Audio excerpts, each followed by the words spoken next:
ಹೆಚ್ಚಿನ ಡೀಟೇಲ್ ನೀಡೋದಕ್ಕೆ ನಮ್ಮ ಪ್ರತಿನಿಧಿ ರಾಜೇಶ್ ಕಾಮತ್ ನೇರ ಸಂಪರ್ಕದಲ್ಲಿ. ರಾಜೇಶ್, ಶಾಸಕರು ಮಾತನಾಡಿದ್ದನ್ನು ನೋಡಿದ್ವಿ, ಅವರ ಕುಟುಂಬ ಸದಸ್ಯರು ಮಾತನಾಡಿದ್ದನ್ನು ಕೂಡ ಗಮನಿಸಿದ್ವಿ. ಅಂದ್ರೆ ಪದೇ ಪದೇ ಗಲಾಟೆ ಆಗ್ತಿತ್ತ ವಿದ್ಯಾರ್ಥಿಗಳ ಮಧ್ಯೆ ಈ ಶಾಲೆಯಲ್ಲಿ, ಏನು ಹೇಳ್ತಾರೆ?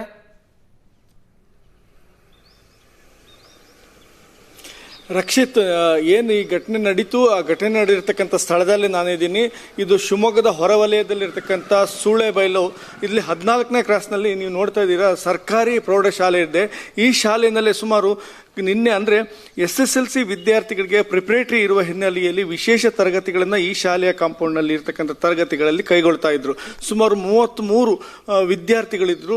ಆ ವಿದ್ಯಾರ್ಥಿಗಳು ಇದ್ದಂಥ ಶಾಲೆಯಲ್ಲಿ ಸಂಜೆ 6:30ರಿಂದ 9:30ರವರೆಗೆ ಇಲ್ಲಿ ತರಗತಿಗಳನ್ನು ತೆಗೆದುಕೊಳ್ತಾ ಇದ್ರು. ವಿಶೇಷ ತರಗತಿಗಳ ಹಿನ್ನೆಲೆಯಲ್ಲಿ ಈ ಶಾಲೆಯಲ್ಲಿ ಎಲ್ಲವೂ ಕೂಡ ಸುಸೂತ್ರವಾಗಿ ನಡೀತಿತ್ತು. ಆದರೆ ನಿನ್ನೆ ರಾತ್ರಿ 9 ಗಂಟೆ ನಂತರ ಈ ತರಗತಿಗಳನ್ನು ಇಲ್ಲಿ ತೆಗೆದುಕೊಂಡಂಥ ವಿದ್ಯಾರ್ಥಿಗಳಿಗೆ ಪೋಷಕರಿಗೆ ಬರ್ತಾರೆ, ಅವ್ರನ್ನ ಇಲ್ಲಿಂದ ಹೊರಗಡೆ ಬಿಟ್ಟ ನಂತರ ಹೊರಟೋಗ್ತಾರೆ. ನೀವು ನೋಡ್ತಿದ್ದೀರಾ, ಈಗ ಶಾಲೆಯಿಂದ ಹೊರಗಡೆ ಬಂದಿದ್ದೀವಿ ನಾವು, ಇಲ್ಲಿ ಕಾಂಪೌಂಡ್ ಕಾಣ್ತಿದ್ದೀರಾ. ಅದೇ ರೀತಿ ಸಂಕೇತ್ ಮತ್ತು ಗಿರೀಶ್ ಈ ಭಾಗದಲ್ಲಿ ಇಲ್ಲಿಂದ ನಡ್ಕೊಂಡು ಮನೆ ಕಡೆ ಹೋಗೋದಕ್ಕೆ ಈ ದಾರಿಯನ್ನು ಬಳಸ್ತಾರೆ. ಈ ದಾರಿನಲ್ಲಿ ಅವ್ರು ಹೋಗೋ ಸಂದರ್ಭದಲ್ಲಿ ಏನು ಅವ್ರ ಮೇಲೆ ಹಲ್ಲೆ ಮಾಡಿರ್ತಕ್ಕಂಥ ಅನ್ಯ ಕೋಮಿನ ಅಂದರೆ ಹಳೆಯ ವಿದ್ಯಾರ್ಥಿಗಳು, ಹೊರಗಡೆ ವಿದ್ಯಾರ್ಥಿಗಳು, ಜೊತೆಯಲ್ಲಿ ಇಲ್ಲಿರ್ತಕ್ಕಂಥ ಸ್ಥಳೀಯ ಕೆಲವು ಹುಡುಗರು ಅವ್ರ ಜೊತೆಗೆ ಸೇರಿಕೊಂಡು ಸುಮಾರು 6ರಿಂದ 7 ಜನ ಇರ್ತಕ್ಕಂಥ ಒಂದು ಗುಂಪು ಈ ರಸ್ತೆಯಲ್ಲಿ ಅವ್ರನ್ನ ಕರ್ಕೊಂಡು ಬರುತ್ತೆ. ಗಿರೀಶ್ ಮತ್ತೆ ಸಂಕೇತು ಹಾಗೆ ಜೊತೆಯಲ್ಲಿ ಇನ್ನೊಬ್ಬ ಹುಡುಗ ಕೂಡ ಇರ್ತಾನೆ. ಅವ್ರನ್ನ ಕರ್ಕೊಂಡು ಈ ರಸ್ತೆಯಲ್ಲಿ ಬರೋ ಸಂದರ್ಭದಲ್ಲಿ ಅವ್ರನ್ನ ಇಲ್ಲಿ ಏನು ಈಗ ನೀವು ನೋಡ್ತಾ ಇರ್ತಕ್ಕಂಥ ಜಾಗ ಏನಿದೆ, ಇಲ್ಲಿ ಒಂದು ವಿಶಾಲವಾದ ಜಾಗ ಇದೆ. ಸುಮಾರು 4-5 ಎಕರೆ ವಿಶಾಲವಾದ ಸರ್ಕಾರಿ ಭೂಮಿ. ಇದು ಪಾಳು ಬಿದ್ದಿರ್ತಕ್ಕಂಥ ಭೂಮಿ. ಈ ಜಾಗದಿಂದನೇ ಮಕ್ಕಳು ಇಲ್ಲಿಂದ ಕ್ರಾಸ್ಗಳಿದಾವೆ, ಸುಮಾರು 7-8 ಕ್ರಾಸ್, ಒಂದು 15 ಕ್ರಾಸ್ಗಳಿದಾವೆ. ಇಲ್ಲಿಂದ ಹೋಗ್ಲಿಕ್ಕೆ ಹತ್ರ ಆಗುತ್ತೆ ಅಂತೇಳಿ ರಾತ್ರಿ ವೇಳೆ ಕೂಡ ಈ ದಾರಿಯನ್ನು ಬಳಸ್ತಾರೆ. ಈ ದಾರಿ ಬಳಸ್ತಕ್ಕಂಥ ಈ ಜಾಗದಲ್ಲಿ ಬಂದ ಸಂದರ್ಭದಲ್ಲಿ ಆ ಗಿರೀಶನ ಮೇಲೆ ಅಟ್ಯಾಕ್ ಮಾಡ್ತಾರೆ.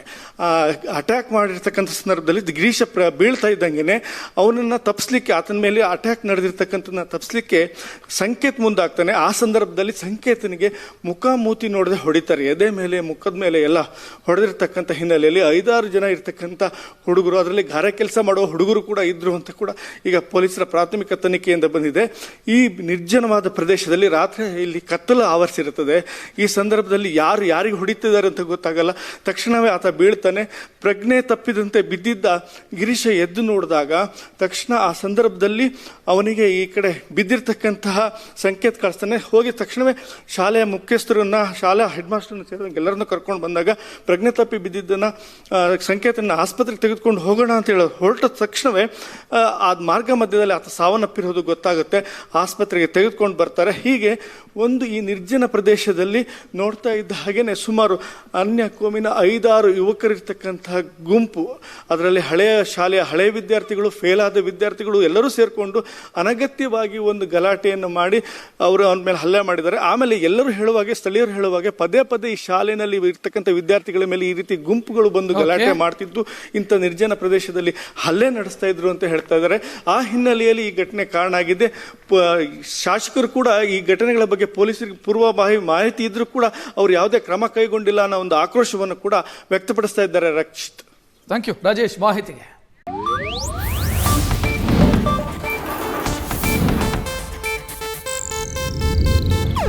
ಇದು ಏಷ್ಯಾನೆಟ್ ನ್ಯೂಸ್ ನೆಟ್ವರ್ಕ್ ಪ್ರಸ್ತುತಿ.